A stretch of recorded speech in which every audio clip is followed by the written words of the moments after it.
Hello friends, welcome back to channel. आज का हमारा टॉपिक है reorder point and safety stock. आज के वीडियो में हम ये दो इम्पॉर्टेंट कंसेप्ट पढ़ने जा रहे हैं। पहला है रीऑर्डर पॉइंट और दूसरा है सेफ्टी स्टॉक। ये आपस में इंटर रिलेटेड है और दोनों ही आपको समझने बहुत ज़रूरी है। हम पढ़ रहे हैं चैप्टर मैनेजमेंट ऑफ इन्वेंट्री। ठीक है, हम जो है ऑलरेडी डिस्कस कर चुके हैं कि इन्वेंट्री क्या होती है, इन्वेंट्री मैनेजमेंट क्या होता है, क्या बेनिफिट्स हैं इन्वेंट्री को मैनेज करने के। ठीक है, तो वो सब हम ऑलरेडी देख चुके हैं। अगर आपने उन वीडियोस को देखना है तो आप मेरे चैनल पर फाइनेंशियल मैनेजमेंट प्लेलिस्ट को विजिट करिए, वहाँ पर सारे वीडियोस आपको मिल जाएंगे। आज शुरू करते हैं एक नया टॉपिक इस चैप्टर से रिलेटेड, वो है reorder point and safety stock.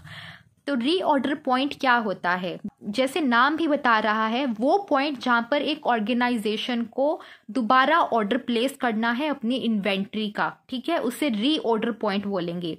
The reorder point is that point और the inventory level at which an order should be placed for replenishing the current stock of inventory. Replenish का मतलब होता है to refill,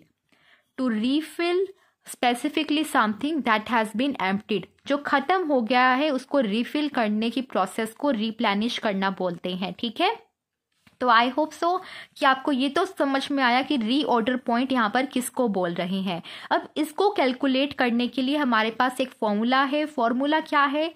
lead time into average usage.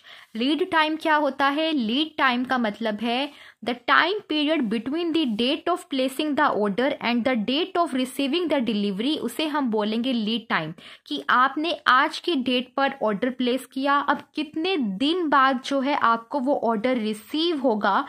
जो यहाँ पर बीच में time आया उसको हम बोलते हैं लीड टाइम। और एवरेज यूसेज क्या है? एवरेज यूसेज का मतलब है the quantity of inventory consume daily, कि एक बिजनेस जो है कितना जो है इन्वेंट्री जो है डेली बेसिस पर कंज्यूम कर रहा है, उसे बोलेंगे एवरेज यूसेज। तो एग्जांपल देख लेते हैं। अगर लीड टाइम 15 डेज है और एवरेज यूसेज जो है, एवरेज डेली यूसेज जो है 2000 यूनिट्स की है, तो रीऑर्डर लेवल या रीऑर्डर पॉइंट क्या होगा? रीऑर्डर पॉइंट जो है 30,000 यूनिट्स का होगा। मतलब कि जैसे ही ऑर्गेनाइजेशन के पास 30,000 यूनिट्स का स्टॉक रह जाता है, तब मतलब ऑर्गेनाइजेशन को जो है क्या कर देना है? एक ऑर्डर प्लेस कर देना है to replenish the current stock of inventory. I hope so कि आपको इतना समझ में आ गया है। ठीक है, अब आगे बढ़ते हैं। आगे क्या लिखा है? अब हम बात करेंगे सेफ्टी स्टॉक की।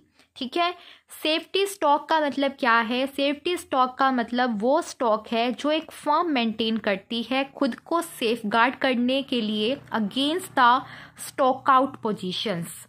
ठीक है, कि खुद को प्रोटेक्ट कर रही है एक firm by maintaining some safety stock in the business. ठीक है, अब यहाँ पर हमने ऊपर बात की थी लीड टाइम की और एवरेज यूसेज की। अब आप मुझे ये बताइए, क्या कोई ऑर्गेनाइजेशन 100% एक्यूरेसी के साथ इन दोनों को एस्टिमेट कर सकती है?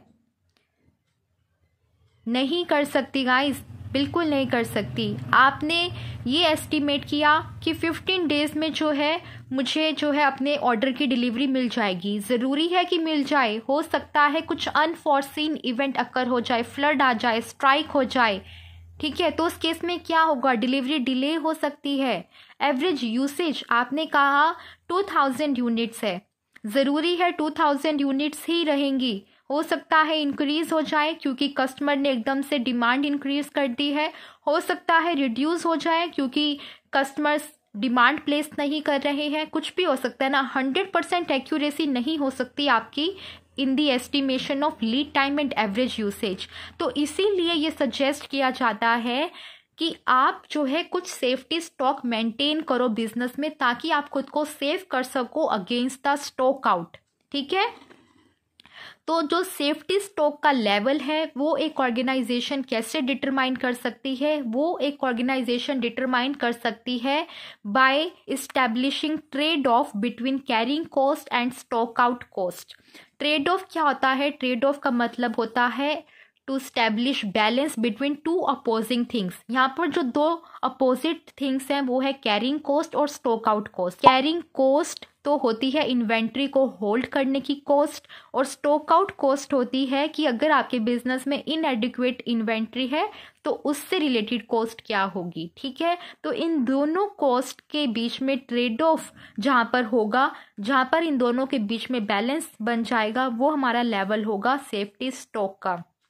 ठीक है, क्योंकि हाई लेवल अगर आप मेंटेन करते हो सेफ्टी स्टॉक का तो वो कैरिंग कॉस्ट तो इंक्रीज करेगा बट स्टॉक आउट कॉस्ट को रिड्यूस करने में हेल्प करेगा। और लो लेवल क्या करेगा, low level stock out cost को इंक्रीज कर देगा बट कैरिंग कॉस्ट को रिड्यूस करने में हेल्प करेगा। ठीक है, तो पर हमें दोनों ही सिचुएशंस को अवॉइड करना है, ना हमने हाई लेवल मेंटेन करना है ना लो लेवल मेंटेन करना है। हमने जो है ट्रेड ऑफ करना है इन दोनों कॉस्ट के बीच में, एक बैलेंस मेंटेन करना है, और जहां बैलेंस हमें दिखेगा वही हमारा सेफ्टी स्टॉक का लेवल होगा। तो जो रीऑर्डर पॉइंट है वो एक ऑर्गेनाइजेशन का क्या बन जाएगा, lead time into average usage plus safety stock. ठीक है, तो ये होगा रीऑर्डर पॉइंट। आई होप सो कि जो कंसेप्ट था रीऑर्डर पॉइंट का और सेफ्टी स्टॉक का वो आपको समझ में आ गया होगा।